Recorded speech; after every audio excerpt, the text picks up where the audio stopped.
The reason why I'm starting to think Loki probably will be a Straw Hat in the future if he does have the mini fruit or something to make him shrink is because he provides something that all other Straw Hats except for Jinbei have provided before. They have opened up the world of One Piece in one way or another.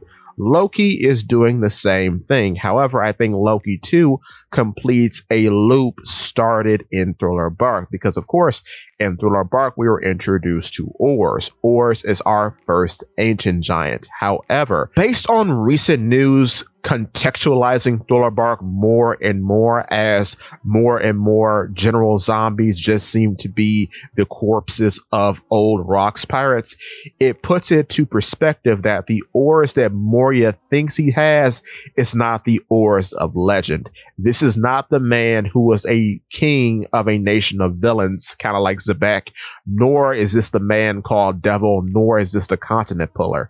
The man that he has, most likely, is not the Ors of legend, who presumably was Ors the first.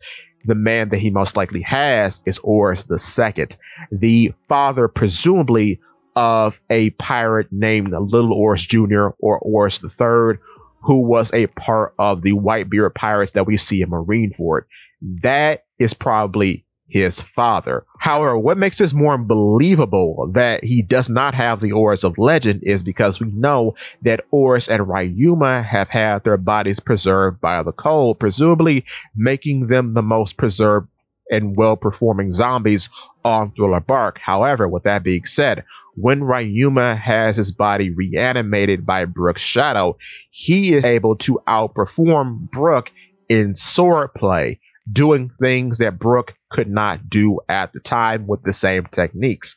However, when you look over at Ors and compare him to Luffy, he is just what you would expect a giant Luffy to be. He isn't as devastating as the stories would make him out to be.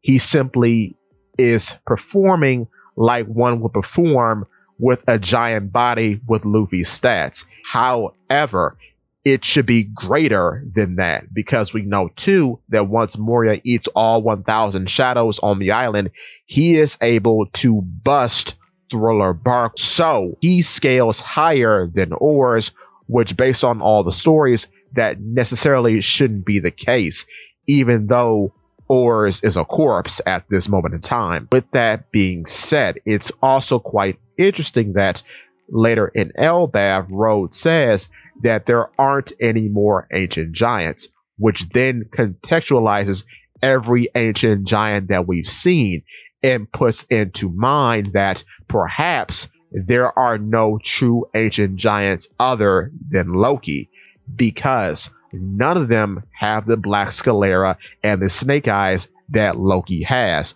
which is something completely new that we have not had in the story before, which puts him in a different box compared to all the other ancient giant characters that we've been introduced to.